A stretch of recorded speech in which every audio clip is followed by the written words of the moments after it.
sobre las apneas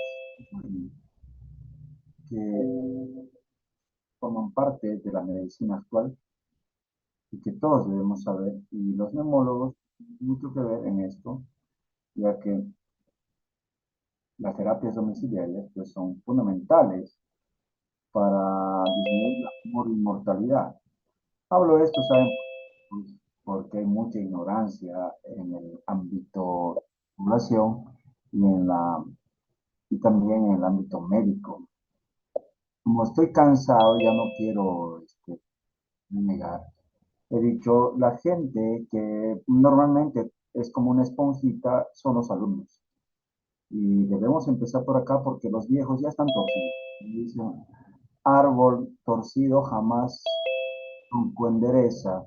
Y cuando empiezan a ganar dinero, es peor todavía. Existe la mutación, una mutación pero nunca alcance a ustedes por más ricos que se crean ser o sabios que pretendan ser.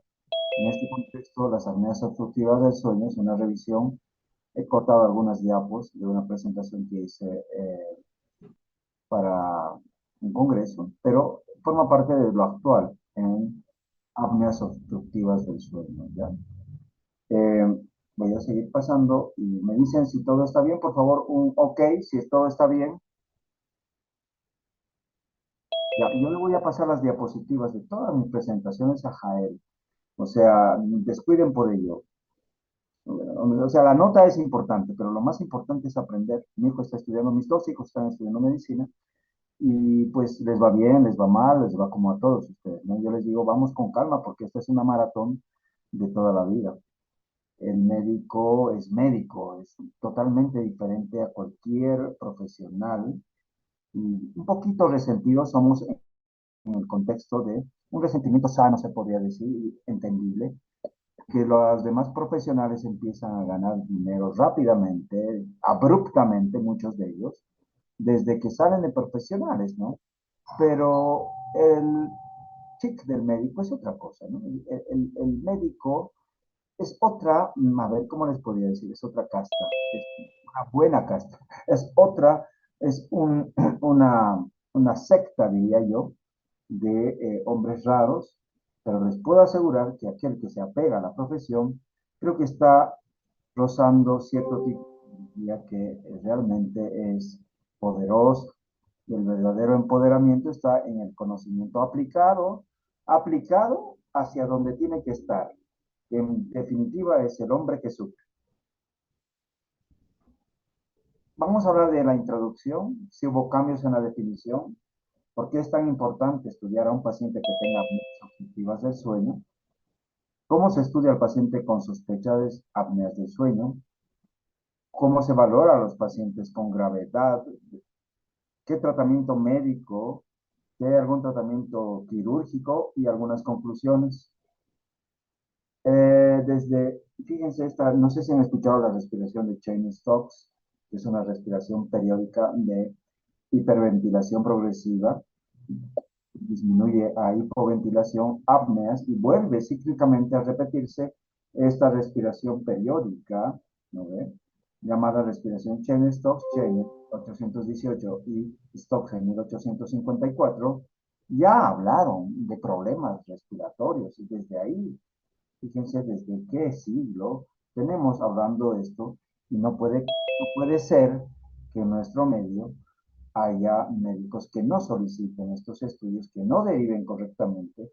La ignorancia está que teniendo en nuestro hospital un polisomnógrafo, teniendo una persona masterada y diplomada en medicina del sueño, no se le pueda ofertar un tiempo extra. ¿Por qué? Porque, insisto, y disculpen esto a tono de queja, los médicos ahora en Latinoamérica y en Bolivia somos los judíos de la Alemania nazi, estamos perseguidos, o sea, quieren acabarnos, porque, bueno, ustedes tendrán una sana razonamiento, si es que realmente son sanos ustedes, ¿no?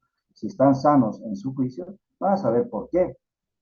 Pero habiendo esto, no se puede contratar, no se puede capacitar. No, no. ¿Por qué? Porque son ignorantes. Los hospitales los hacen los pacientes y los médicos. Sin embargo, De un tiempo a esta parte, los más importantes son los administrativos, que dependen de los políticos. Imagínense ustedes, ¿qué importa el docente y el alumno en una universidad? Si lo que más importa son los administrativos, la parte política, la manipulación de la educación. Por lo tanto, estamos viviendo épocas donde se están cambiando totalmente la luz, el concepto, la base de todo lo que significa ser profesional, que en definitiva es ser feliz ayudando a los demás, sobre todo los médicos. En este contexto, desde aquella vez ya se habla de medicina de trastornos respiratorios y no fue hasta 1956, el siglo pasado, donde se habló del síndrome de Pickwick. ¿Ya? El síndrome de Pickwick se hablaba ya que había un libro de Charles Dickens, Los papeles de Pickwick, que era, Pickwick era un lugar en Escocia donde se describía al gordo Joe, el gordito Joe, que era un fenotipo de paciente poliglobúlico que se dormía fácilmente en las condiciones más inverosímiles. Él hacía muchos mandados y se olvidaba tocar la campanita cuando llegaba el tren porque se dormía, ¿no? Tenía probablemente un síndrome de hipoventilación alveolar por obesidad mórbida o un SAOS o una superposición de ambos. Y además, este hombre era un fenotipo y prácticamente por eso se describió el síndrome de Pickwick, que ha cambiado en su denominación. Ya no se habla del síndrome de Pickwick en los obesos, se habla del síndrome de hipoventilación alveolar. Bueno, Guillemino, después, a quien tuve la fortuna de conocerlo, en 1976 habló del síndrome de apneas obstructivas del sueño. Y así se fueron incorporando ciertas denominaciones como hipopnea, el tratamiento por Sullivan de la presión positiva continua en la vía aérea en la noche, el síndrome de hipopneas del sueño, el síndrome mixto de apneas y hipopneas, la resistencia incrementada de la vía aérea en 1993, etcétera, etcétera. Entonces, nosotros vamos viendo en este continuum que desde que se empezó a ver una alta prevalencia en SAOS, ya desde el siglo pasado, donde se vieron que había estudios de prevalencia elevada, 30% en la población o más, según los países, según los estudios, hasta las consecuencias de tipo cardiovascular en, por las apneas del sueño. Estoy hablando de los accidentes cerebrovasculares incrementados, los infartos de miocardio, hipertensiones resistentes a tratamiento, bajo rendimiento escolar en niños con SAOS, ¿no? Esto, como dicen algunos excelentes políticos de Latinoamérica, no la ven muchos especialistas, no la ven, están mirando el elefante, tocándolo, pero no la ven. Y al final, en 1999, empezó a verse con mucha fuerza el tratamiento de presión positiva para apneas moderadas y severas del sueño con mucha eficacia. Este es un estudio ya antiguo, del 2003, donde se ve que a mayor edad, mayor prevalencia de SAOS, ¿no? Empieza poco y después llega a subir casi al 30% a medida que envejece la población. ¿Será la edad? ¿Será la obesidad? No. Probablemente sea la debilidad de los músculos dilatadores de la faringe, como siempre hay la llamada sarcopenia. Suele haber cierto tipo de debilidad de los músculos que están encargados de mantener el tono de la hipofaringe y que en condiciones de profundización de sueño, relajación de toda la musculatura, también se relajan estos músculos y se presenta un colapso que es definitivamente una de las causales, junto con otras, de las apneas del sueño. De 2 a 4% de la población en general, pero muchos lugares han estudiado que llega hasta el 20% y en otros países hay hasta el 30% de SAOS. En niños se calcula que es 3% con tendencia al aumento. A medida que se van haciendo más estudios, se va detectando más apneas del sueño. La estimación global de la prevalencia en SAOS, según la literatura, pues ha sido variado y hemos hablado de que la variación todo depende de la edad. Empieza a los 30 años. Todos empezamos a envejecer a los 30 años, poquito a poco, ¿ya? Hasta los, bueno, empiezan a ver esta debilidad de los músculos respiratorios, pero todo va a depender de los lugares donde se han hecho los estudios, ¿verdad? En Estados Unidos, en China, Brasil e India son los países, son los lugares donde mayor incidencia de apneas obstructivas del sueño tienen. Algunos países tienen hasta 50% de incidencia. A ver, Hay el top 10 de países que tienen alta incidencia de SAOS, según la Academia Americana de Medicina del Sueño. Estados Unidos, Francia, Alemania, Rusia, Japón, China, India, Pakistán, Nigeria y Brasil. Brasil está localizado en, en nuestro continente y tiene como apneas, se consideran más de 5 eventos por hora, eventos respiratorios que significan apneas obstructivas, hipopneas. Ya, esto, ¿no?, calcula más o menos 49 millones por hora. Y más de 15 eventos, o sea, estamos hablando de apneas de tipo moderada, por hora 25 millones. O sea, y así vamos viendo la cantidad de sujetos que hay, ¿no?, que tienen este síndrome.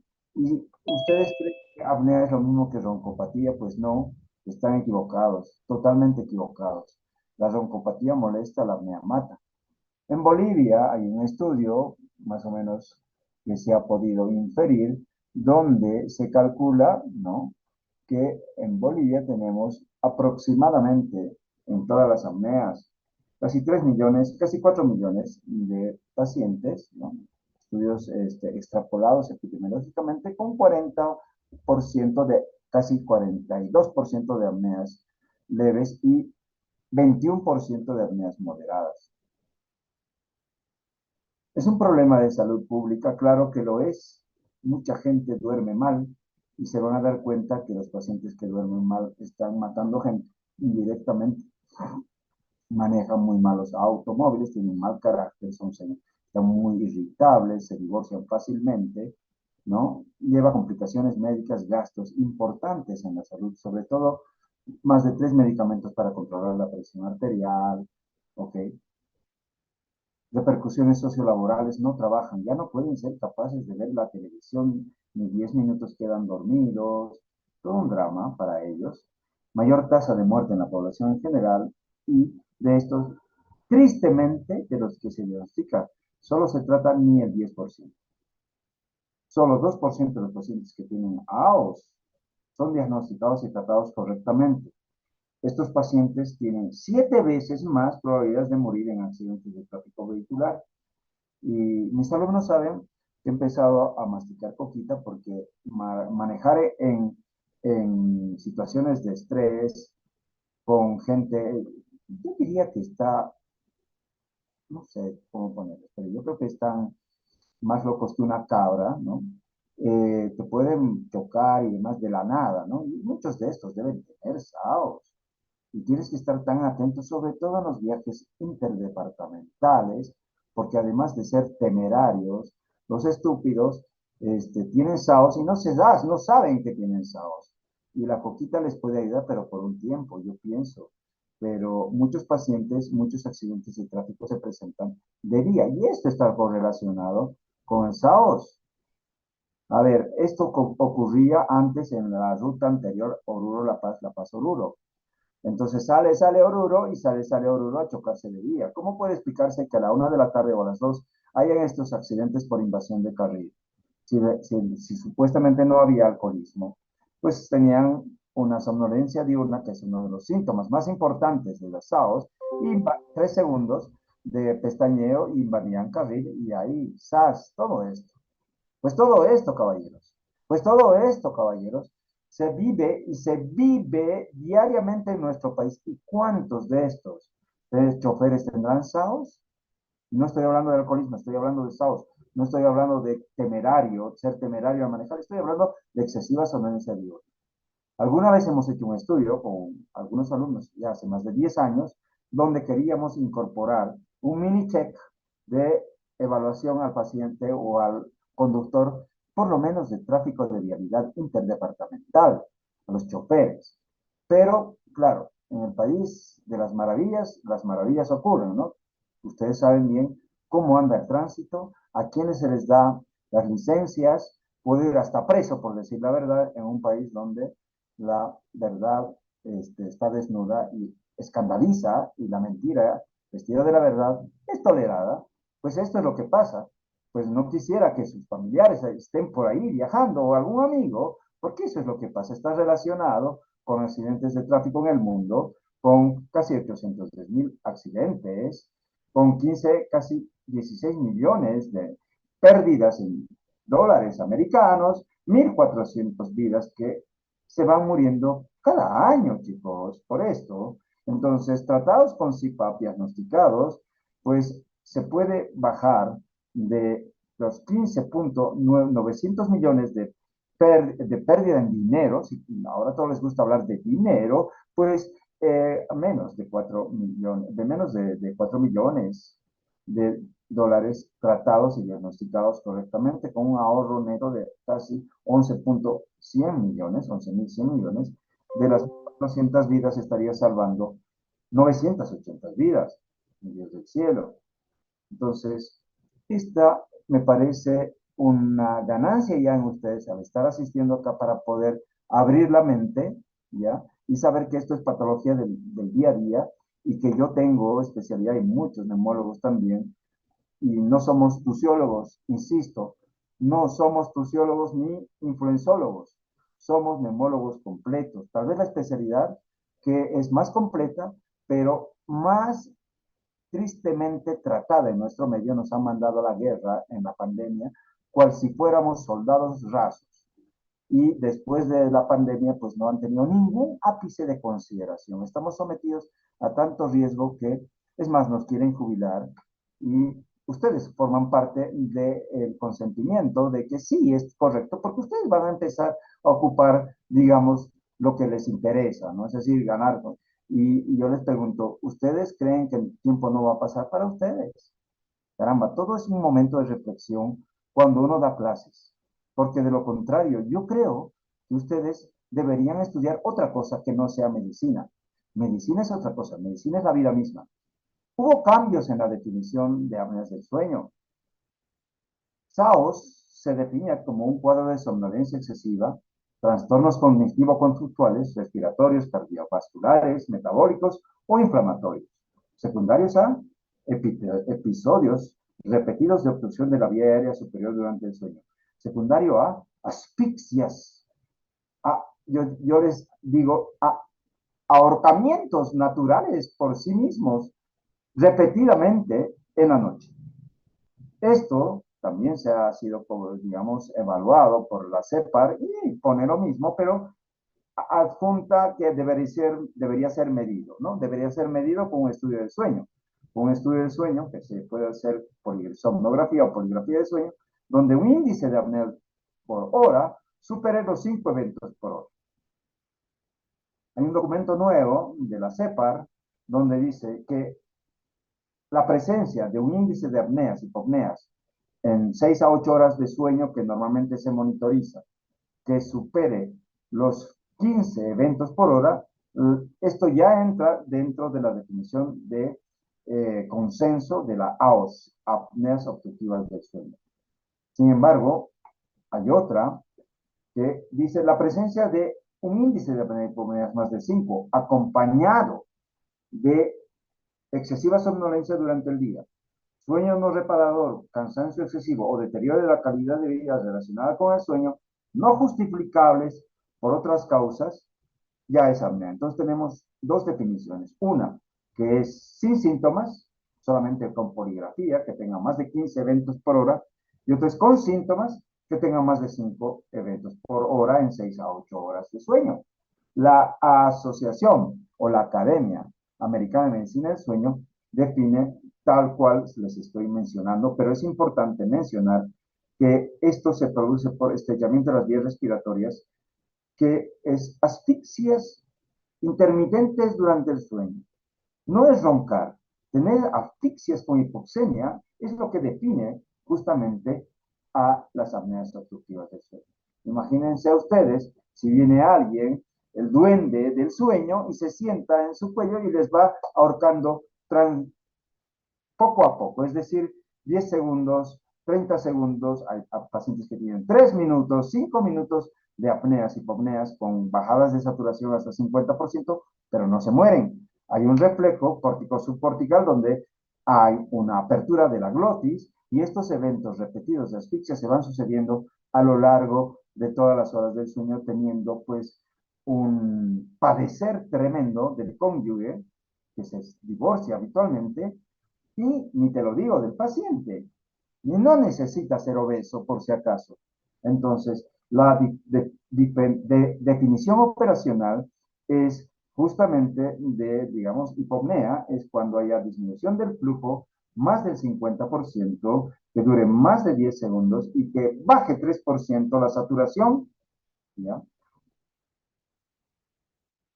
Microdespertar, que es otra definición que vamos a hablar, es cuando el paciente tiene un cambio abrupto del electroencefalograma, que está en fase 2, digamos, está en sueño, digamos, no REM, en sueño fase 2, y abruptamente cambia más de 3 segundos a una fase diferente, a fase 1, o hay un despertar electroencefalográfico donde el paciente tenía supuestamente 10 segundos de sueño estable. Esto obviamente es registrado en una polisomnografía. La clasificación de las apneas obstructivas, de las apneas pueden ser obstructivas, centrales o mixtas. Apnea, llámese a que todo episodio de ausencia de flujo, medida por la cánula nasobucal que se monitoriza en la poligrafía o en la polisomnografía. Si hay obstrucción, hay ausencia de flujo y movimiento del cuello toracopulmonar. Si es central, hay apnea, no hay flujo por la cánula y tampoco se ve movimiento toracoabdominal en la cincha toracoabdominal del polígrafo o del polisomnógrafo. Y se habla de mixta cuando empieza siendo central y a la mitad o más allá del evento respiratorio empieza a haber movimiento de tipo toracoabdominal, como tratando de vencer alguna resistencia en la vía aérea superior. Esto es lo que normalmente se conoce como clasificación de las apneas del sueño. ¿Y por qué es tan importante el paciente con AOS? Porque el paciente con AOS tiene somnolencia y cansancio, incrementa 6 veces la posibilidad de accidentes de tráfico de vialidad diurna. En el trabajo suele haber disminución y pobre rendimiento, 2.2, con niveles de evidencia suficientes, alteración de la memoria, alteración de la calidad de vida, humor lábil, depresión, con niveles de evidencia importantes. La parte cardiovascular sufre, claro que sí, estos episodios de carga hipóxica, el hypoxic burden, llaman los americanos, se va sumando y esto produce un tono de incremento del tono vascular que justamente tiene que ver con mayor incidencia de accidentes cerebrovasculares a primera hora de la mañanita, y la gente cree que esto se debe a otra cosa y en realidad tiene que ver mucho con las apneas del sueño y tiene que ver con la contaminación atmosférica, situación que es medicina del mundo actual, chicos. No estoy hablándoles de otras cosas, ¿no? No estoy en la feria, no estoy hablando de medicina actual y esto no se solicita, no se valora. Muchos pacientes tienen que tomar 3 medicamentos antihipertensivos para controlar su presión arterial y esto que se llama hipertensión, que está presente en los pulsados, el 50%, la resistente a más de 3 fármacos, suele ser también presente en el paciente con SAOS, la insuficiencia cardíaca se asocia al 10%, el accidente cerebrovascular de cualquier tipo, con un riesgo que va desde el 2 al 4.3%, enfermedad coronaria por el mismo hecho, también va con un único factor diferente a todos los factores de Parkinson, arritmias cardíacas, fibrilación auricular en la mitad de los pacientes, y fíjense la prevalencia de disturbios respiratorios del sueño que les hablaba yo. Hipertensión refractaria, FA, insuficiencia cardíaca,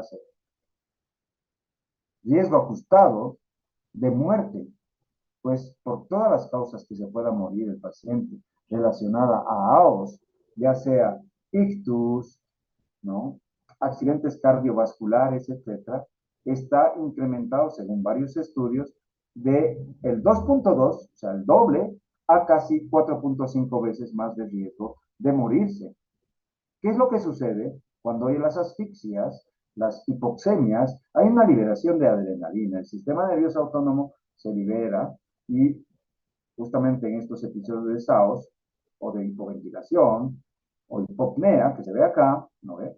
Que debe durar más de 10 segundos, ahí es donde se libera grandemente, digamos, noradrenalina que va a hacer que haya una fluctuación de la presión arterial y de la frecuencia cardíaca del doble producto durante el monitoreo cardiovascular. Además, los efectos crónicos del SAOS se ha podido asociar en múltiples estudios a un incremento en la inflamación. Estos pacientes están inflamados. Estos pacientes tienen tendencia a la coagulación y a un estrés oxidativo con mayor liberación del péptido natriurético. Los pacientes suelen entrar con la noche sin tener problemas de prostatismo a tener nicturia, incrementos de fibrinógeno, de la viscosidad sanguínea, incremento de moléculas de adhesión, liberación de radicales libres, de oxígeno, y se ha visto que la proteína C reactiva y la interleuquina 6, son mediadores proinflamatorios, suelen estar incrementados en los pacientes que tienen un índice de apnea, hipopnea severo y que son revertidos, la buena noticia, con el tratamiento.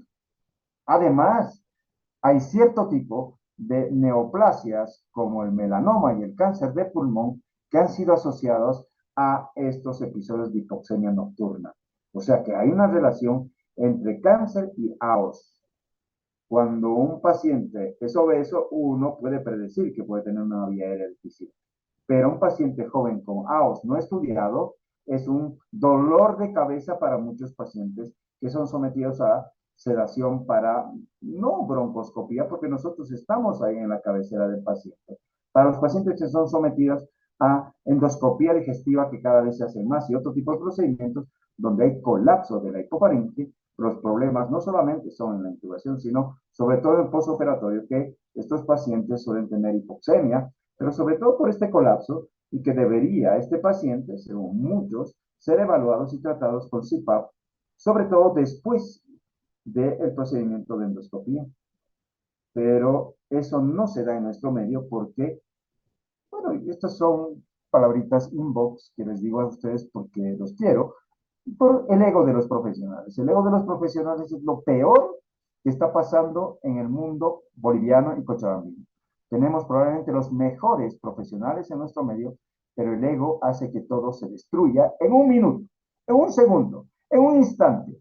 Falta de interconsulta oportuna, el intrusismo en medicina, la falta de bajarse del caballo y pedir interconsultas que deberían hacerse, lo cual se llama negligencia, está dentro de lo que yo veo como problemas de resultados de complicaciones en los pacientes. ¿Por qué se produce esto? Por colapso de la hipofaringe. Hay factores anatómicos funcionales, la edad, la debilidad de los músculos que mantienen el tono, es una de las importantes situaciones que producen el colapso hipofaríngeo. Hay fuerzas que están en un equilibrio, colapsantes y dilatantes, y generalmente la pérdida de este equilibrio produce un colapso inspiratorio y tenemos la hipofaringe como un, digamos, modelo de colapsabilidad donde hay una presión crítica, donde hay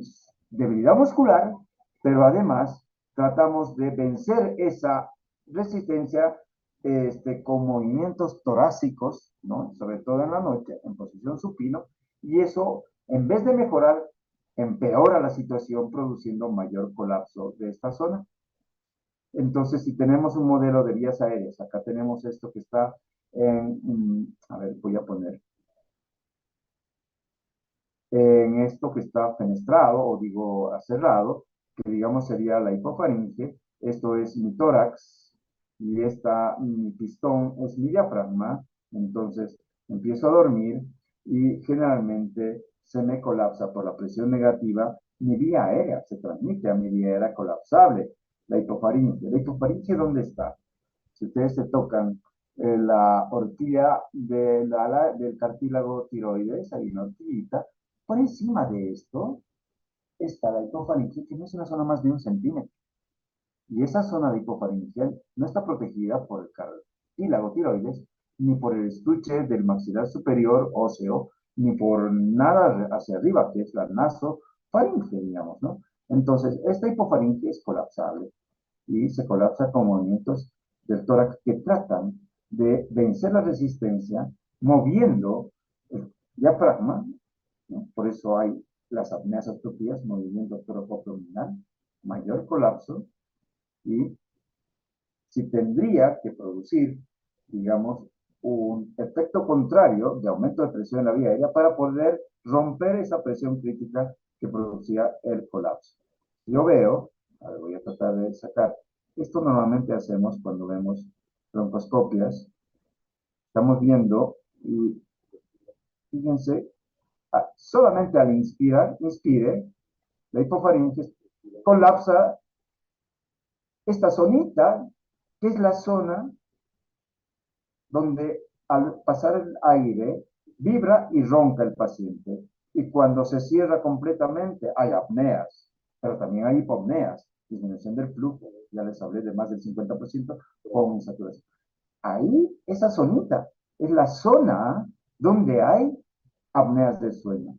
Y alguna vez he escuchado que se operan las apneas, entonces yo voy a tirar mi toalla y digo, no me dedico más a medicina si voy a operar algunas cosas para mejorar las apneas de sueño. Válgame Dios.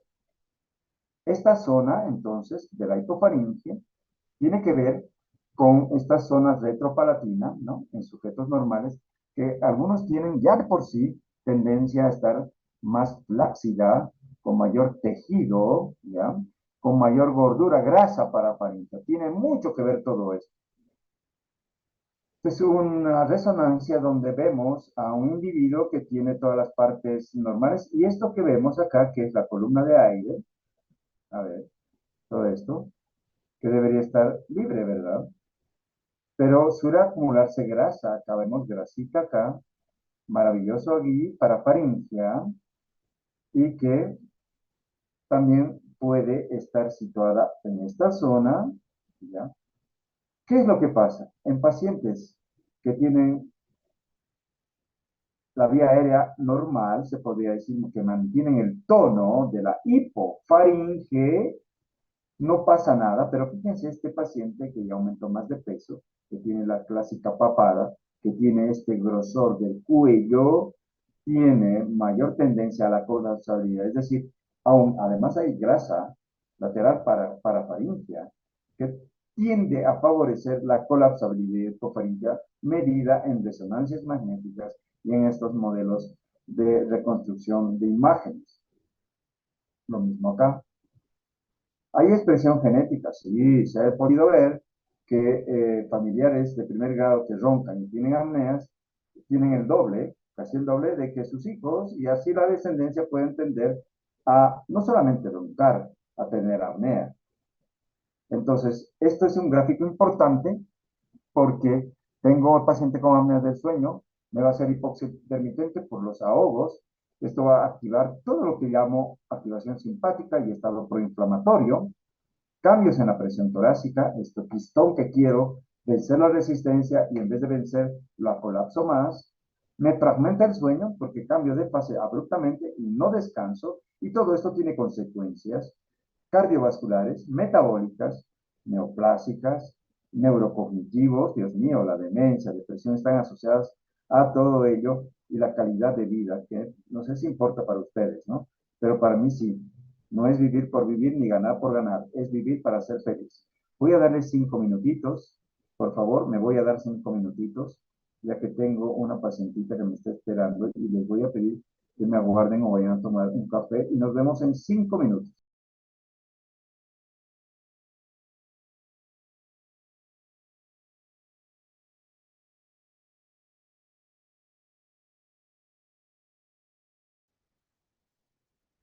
Sí, doctor. Sí, doctor. Gracias.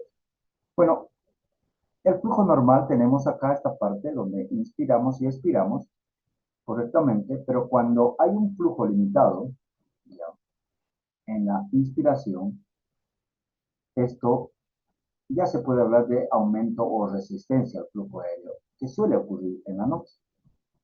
Si hay colapsabilidad, pero no se cierra, hay ronquido y hay una vibración. Y si hay apnea, definitivamente hay cierre de la vía aérea y se presenta esa gráfica de ausencia de flujo, ronquido, apnea. Les he dicho que normalmente lo que preocupa son las apneas o las consecuencias. Normalmente el aire entra así en situaciones en decúbito dorsal. Uno debería ser capaz de dormir en posición de cúbito supino así, pero por muchas situaciones, mucha gente dice, no, doctor, yo solamente tengo problemas y ronco cuando estoy en mala posición. Nada, señor. En todas las posiciones uno no debería ni roncar ni tener problemas respiratorios. Pero cuando hay colapsabilidad, obstrucción interna, llámese esto, con colapso hipofaringio, hay cierre de la vía aérea, flujo cero es apnea, flujo menos del 30% es hipopnea.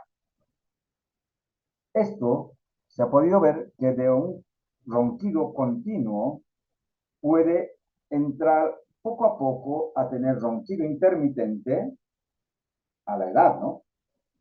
Que a los 30 años empieza todo nuestro suplicio, perdemos la función poco a poco pulmonar, que es la más temprana y la más lenta y progresiva. Vamos perdiendo 10 ml de F1 por año desde los 30 años. No quiero ponerlos en conflicto, chiquillos, pero eso sucede y hay que lucharla con hábitos correctos de vida. Entonces, después empiezan los ronquidos intermitentes, hipersomnolencia y ya empieza a tener apneas de sueño. Y esto hay un estudio que está correlacionado con el índice de masa corporal. Entonces, a mayor índice de masa corporal, mayor presentación de esta probabilidad. ¿Cómo se estudia? ¿A qué pacientes se evalúa? Pues los pacientes referidos por el cónyuge, por el hermano, sobre todo la esposa o el esposo son los ronquidos. Las apneas por el cónyuge presenciadas y angustiadas por el cónyuge son más o menos 50%, movimientos raros, pataleos, es una cosa a veces de memes, ver cómo se mueven en la videopolisomnografía de los pacientes es interesante. Y cambios en la personalidad, les decía, humor lábil, etcétera, irritabilidad, 26%. Los sufridos por el paciente. El paciente dice, ¿ronca usted? No ronco. Bueno, claro, ¿él qué va a decir? No va a sentirse. Muy pocas veces dicen, sí, yo me levanto con mis rocidos. Pero lo que refieren es excesiva somnolencia. Doctor, todo el tiempo ando como con sueño, ahogos nocturnos, me tengo que levantar a mitad de la noche, ya no me puedo volver a dormir porque parecería que algo me ha pasado. Cefalea matinal, un 38% en algunas series. Deterioro intelectual, ya no pueden ser capaces de memorizar, terminar de leer el periódico. Nocturia en una cuarta parte por el péptido atrial natriurético. Entonces, hay estudios como el test de Epworth, donde le vas preguntando al paciente con qué probabilidades se queda dormido y van puntuando del 0 al 3, nula probabilidad y elevada probabilidad cuando se queda dormido sentado leyendo el periódico, viendo la tele, etcétera, etcétera. En este cuestionario, pues tienen una alta excesiva somnolencia cuando es de 8 puntos en adelante y más de 12 puntos, prácticamente la situación es con alta especificidad de que estos señores o estos pacientes tengan SAOS, ¿no? Su sensibilidad es del 72% y especificidad del 76%, pero mientras más puntaje tengan, mayor la probabilidad de que se trate de el síntoma importante de Epworth, que es la ESD, llamamos nosotros, y el punto de corte realmente es 12. Pero se ha visto que desde 8, por ejemplo, ya tienen apneas leves hasta 10. Más de 10 pueden ser moderadas y más de 12 ya son apneas graves del sueño, más de 30 eventos por hora. El cuestionario Stop-Bang lo tenemos en las aplicaciones que yo les hago a mis alumnos descargar en el QX Medical Calculator, pues es de el acrónimo snoring, ronquido, tired, cansancio, apneas observadas por el cónyuge, presión arterial elevada, índice de masa corporal más de 35, edad más de 50, perímetro cervical más de 40 y masculino, tenemos la probabilidad de tener, digamos, alta posibilidad, si tenemos más de 5 puntos, ya cada uno es un punto, de tener SAOS grave. Y por lo tanto hay otro cuestionario que se llama de Berlín, donde normalmente es un poco más complicado. Entonces, esto que se llama Stop Bank tiene buena correlación y para solicitar un estudio de poligrafía o polisomnografía, que lo hacíamos en nuestro hospital, pero por las, bueno, capaz que me lleven preso, pero no voy a decir, por situaciones administrativas, han dejado de pedir como si la medicina, pues, en vez de mejorar, estamos yendo hacia atrás como un recangrejo, les digo honestamente. Sensibilidad alta y especificidad no tan alta del stop bank cuando tenemos estos puntajes, ¿ya? Y lo vamos pidiendo habitualmente, ¿no? Y este que tenemos aquí al lado derecho es el cuestionario de stop bank. Y el de Berlín es otro, donde también tenemos gran posibilidad de tener falsos negativos, ¿no? Pero su sensibilidad es 76%, o sea que es buena y nos sirve para poder estar haciendo un cribado de qué pacientes pueden ir al estudio de sueño, no al que se me antoje. Hay un score que se llama el Sleep Apnea Clinical Score, SATS, donde medimos el perímetro cervical de cuello, ya les he dicho la papada es importante, y en posición neutra, a nivel de la membrana cricotiroidea, y a deber de medir en centímetros, vamos puntuando si es hipertenso, sistólico sobre todo, o sistémico, en realidad más de 140-90 y está en tratamiento, 4 puntos.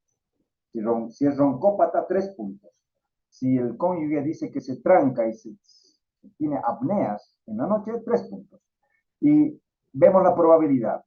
Si tiene menos de 43 puntos en total, baja probabilidad. Intermedia, tenemos 43 a 48 puntos, de 4 a 8 veces probabilidades de tener SAOS. Y si tiene más de 48 puntos sumado el perímetro cervical, 20 veces más la probabilidad de tener SAOS. Son interesantes puntos a tener en cuenta al momento de solicitar el estudio. Factores anatómicos para ver la colapsabilidad. Obesidad, sí. Malformaciones craneofaciales, macroglosia, micrognatia, retrognatia. La edad, les he dicho, es más frecuente en nosotros pobres varoncitos. Los medicamentos, es increíble, ¿no? Pero a estos pacientes para dormir les damos alprazolam o algún benzodiazepínico. Y eso no hace más que empeorar el colapso por debilidad de la hipofaringe y el paciente no se siente mejor. Y a veces se suman más dosis y esta situación, sobre todo, del insomnio de mantenimiento, es decir, aquel paciente que se despierta a las 3 4 de la mañana y después no puede conciliar el sueño y está leyendo o se siente angustiado como si se fuera a morir, ese paciente probablemente ha tenido un episodio de apneas del sueño y no le puedes dar alprazolam o clonazepam, que es lo que mayormente los médicos recetamos para salir del paso. ¿Por qué para salir del paso? Porque el paciente no consulta por esto, no considera que es parte de lo que puede considerar patología en el sueño. Y la clasificación de Malampati del 1 al 4 de visualización sin bajar la lengua de todas las estructuras de paladar blando, incluida la pared posterior faríngea, paladar con pilares anteriores y posteriores visualizables, que sería lo ideal, del clase 1 al clase 4, donde no podemos ver nada, en muchos que tienen, les dices, no ves nada más que la pared posterior del paladar duro, inclusive. Esos pacientes tienen ya de por sí una estrechez de naturaleza, genética probablemente, de su hipofaringe, y la medición de esta distancia tiromentoniana, que debería ser en condiciones normales más de 3 traveses de dedo, pues cuando es más corta, es otra probabilidad de tener problemas anatómicos que aumenten la resistencia al flujo aéreo y faciliten el colapso hipofaríngeo. Los cornetes hipertrofiados de todo buen cochabambino, pues es otro factor que aumentan la roncopatía y las SAOS. ¿Y qué médicos ven estos? Todos los médicos ven el elefante invisible. Los cardiólogos cuando tienen hipertensión, estas que necesitan más de 2 o 3 fármacos, aquellos pacientes que tienen arritmias y no saben por qué, fibrilaciones auriculares, que se han infartado, los pacientes están hablando por sí mismos que tienen SAOS, los derivan never in the life. ¿Por qué? Porque no hay peor ignorancia que aquella que lo que no existe no lo sé y lo que sé soy el único que sé. ¿No ve? Esa es la peor ignorancia que yo conozco, dirigida o, digamos, interesable, triste. El psiquiatra, cuando el paciente está deprimido, ansioso, cuando tiene problemas de depresión, delirios nocturnos, va perdiendo muchas veces la memoria. Los neurólogos con los accidentes cerebrovasculares o AIT, accidentes transitorios, ¿no? Estos pacientes deberían ser estudiados, ¿no? Y existe gran desconocimiento en nuestro medio. Por eso les estoy dando esta charla, caballeros. Probablemente no les pregunte nada, pero es una charla que ustedes tienen que saber. Y no necesitan ser neumólogos. Cualquier médico tiene que saber y vamos a ver en qué situaciones derivar. Anestesiólogo, vía aérea difícil, en el post, sedación profunda, urólogos, nicturias, o en los niños, por ejemplo, los que tienen la enuresis nocturna, muchos de estos niños son que no sé qué, que tratamiento psiquiátrico tienen de ellos apneas del sueño. Y las apneas del niño son tan solo menos, son 5 segundos o si quieres 2 ciclos respiratorios. Eso es apnea ya. No necesitan más de ser de 10 segundos. Pacientes con acromegalia, pacientes que tienen hipotiroidismo, pacientes que tienen reflujo. Todos estos pacientes deberían ir para un estudio ya del sueño en forma dirigida. ¿Y qué se hace? La polisomnografía nocturna, donde poli son varios, somnosueño, grafos, muchos gráficos, dentro de los cuales están el electroencefalograma con 3 derivadas como mínimo, no necesitas hacer más, electrooculograma para ver movimientos rápidos de los ojos, sensor de flujo nasal y por diferencia de temperatura, uno que se llama termistor, por si acaso, ¿no? Falle uno, funciona el otro, electrocardiograma, una derivada normal de 2, un electromiograma de mentón del tibial anterior para ver si hace trismus o tiene movimiento de piernas anormales, banda tóraco-abdominal para ver el movimiento tóraco-abdominal, si son apneas obstructivas o centrales, la saturación de oxígeno, oxímetro de pulso, un sensor de posición, un micrófono de ronquidos y un video. Pues acá se ve el gráfico, ¿no? De lo que se está haciendo de esta paciente, donde arriba tenemos el electroencefalograma, el electrocardiograma, el electromiograma, el micrófono de ronquidos, la presión nasal, el flujo de aire normalmente que se ve, el esfuerzo torácico abdominal, que lo ves acá tranquilamente, la oximetría de pulso que está perfecta y todo va bien en este paciente. Pero acá ya no. Empieza a haber ausencia de flujo a nivel de la presión cánula aquí del flujo, ausencia de flujo más de 10 segundos. A ver si lo puedo puntear. Ya. Estaba roncando, esto es snoring. Estaba roncando, deja de respirar varios segundos y ábrete sésamo, empieza a hiperventilar y esto se repite cíclicamente. Y esto además se acompaña de movimientos torácicos y abdominales. Esta apnea es obstructiva porque hay movimientos toracoabdominales. Si hubiera ausencia de flujo durante el episodio de cese de flujo, fuera una apnea central. ¿Ya? Y concomitantemente, despuesito del evento respiratorio, baja la saturación, generalmente más de 5 puntos.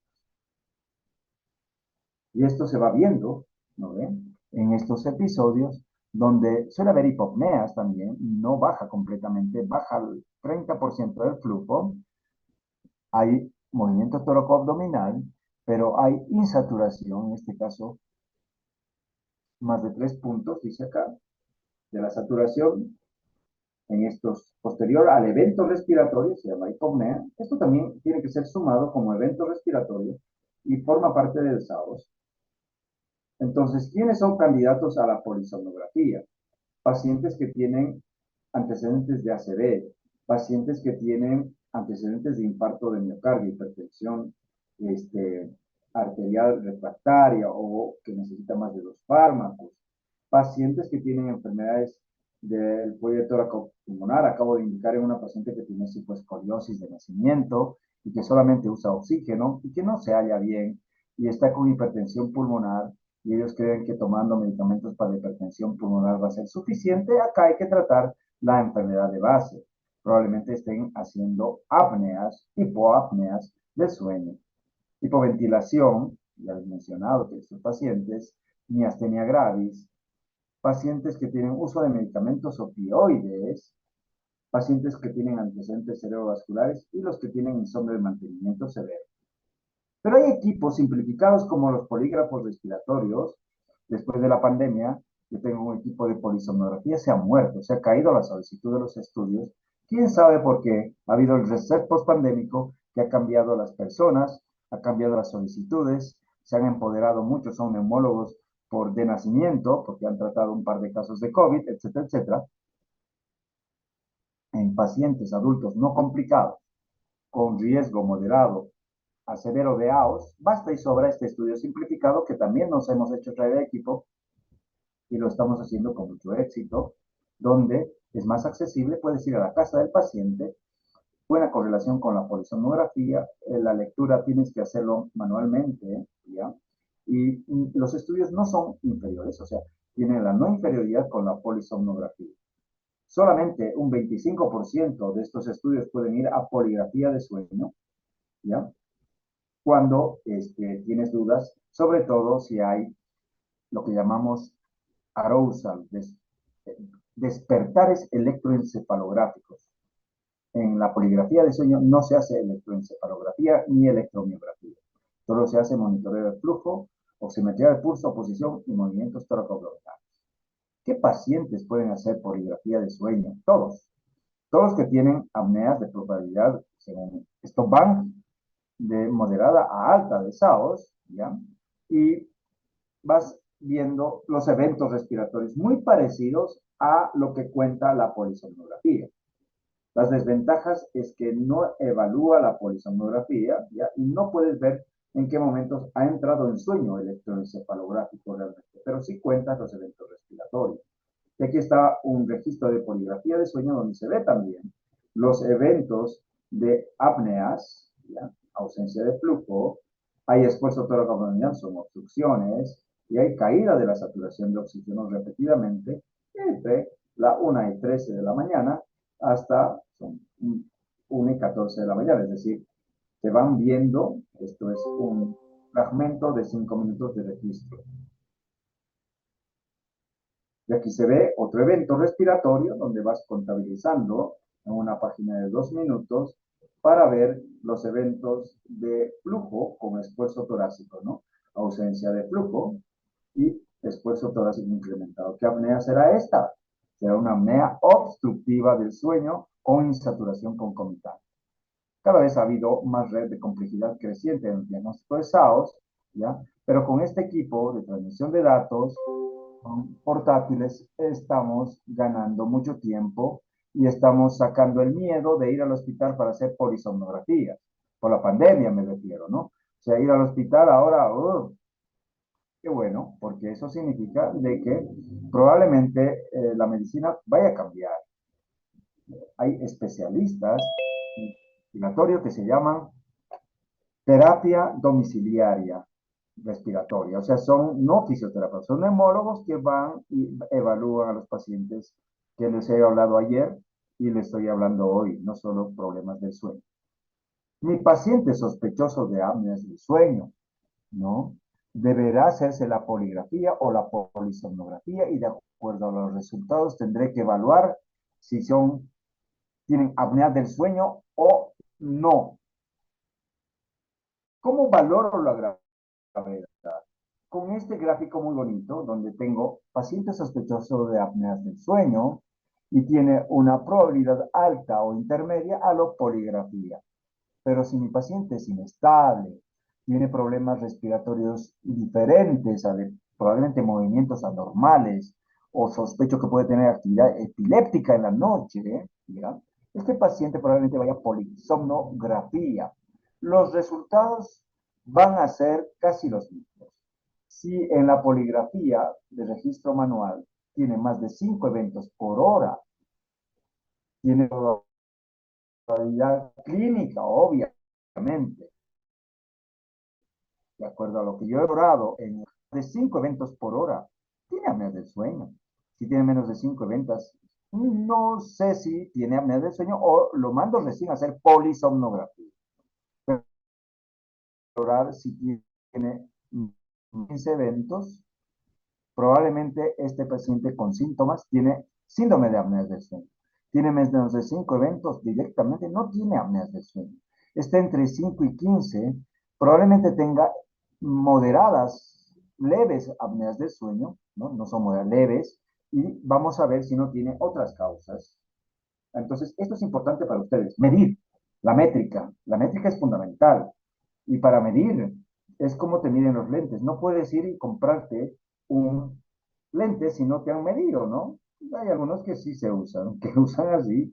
Y también hay algunos que van a comprarse el equipo del sueño. Hágame traer de España, de Italia, que no sé qué. Pero no sé qué tipo de estudio tiene el paciente.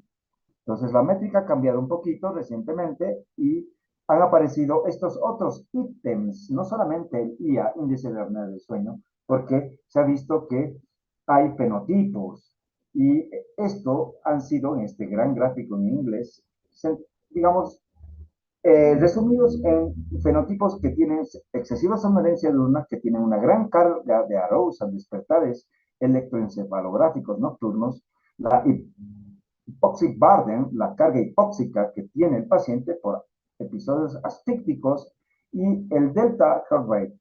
El delta heart rate es justamente la probabilidad de hacer braditaquicardia, también se mide todo esto. Y de acuerdo a estos fenotipos de AOS, pues se ha tratado de la CEPAR 2022, colocar algunos fenotipos de acuerdo a la edad, género, la descripción del tipo de apneas y de síntomas que puede tener el paciente y ponerlos mayormente en estos fenotipos con características visibles. En los pacientes jóvenes, por ejemplo, normalmente no son obesos, son roncópatas, ¿ya? Tienen somnolencia diurna, pero no tienen una comorbilidad importante. Aunque tengan un elevado índice de apnea y hipopnea del sueño, estos pacientes no son de riesgo porque no tienen una carga de hipoxemia importante. Tal vez no sean en el momento real un problema, a no ser que los pacientes tengan excesiva somnolencia y trabajen en un oficio de riesgo, como por ejemplo sean choferes de transporte público interdepartamental, por ejemplo. Y otra cosa es tener entre 50 y 65 años, este varón, que también pueden tener cierto tipo de eventos respiratorios, ¿ya? Y tienen índice de apnea, hipopnea elevado, con hipoxemia, y también estos pacientes generalmente son obesos, es otro tipo de pacientes. Hay mujeres entre 30 y 60 años que tienen más bien depresión, que tienen más bien problemas de insomnio de mantenimiento, que tienen una carga de comorbilidad media, pueden ser diabéticas, hipertensas o han tenido alguna enfermedad coronaria y que tienen una hipoxemia nocturna intermedia.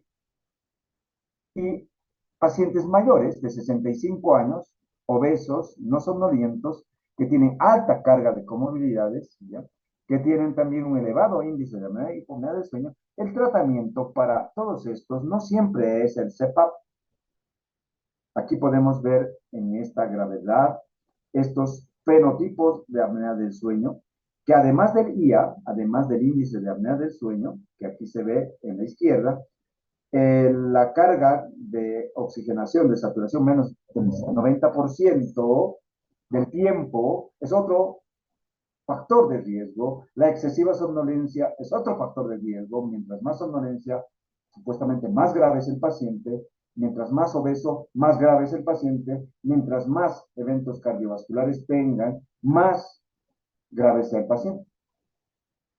Y el tratamiento está definido por esto, que me parece importante. No todos tienen que ser tratados con la misma vara. Intervención básica siempre, la higiene de sueño. Hay que hacer ejercicio físico, diurno, nocturno no se recomienda. Y ahí, bueno, hay un decálogo de medicina del sueño que no considero en este momento decirles, hay muchas cosas por hablar, pero tomar alcohol, tomar bebidas cola, tomar sedantes y empezar a ver celulares y entrar a la cama a trabajar no son cosas recomendables. Siempre tratar el sobrepeso, si son obesos, cirugía bariátrica, sobre todo si tienen más de 35 de IMC, tratar siempre las enfermedades de base y ver si tienen más de 15 eventos, ¿ya? y el paciente tiene muchos síntomas, ¿no ve? Excesiva somnolencia diurna, tiene problemas de hipertensión, su calidad de vida con relación al sueño está alterada. Bueno, a estos pacientes tengo que darles probablemente CEPAP, y a los pacientes que rechazan el CEPAP tengo que individualizar.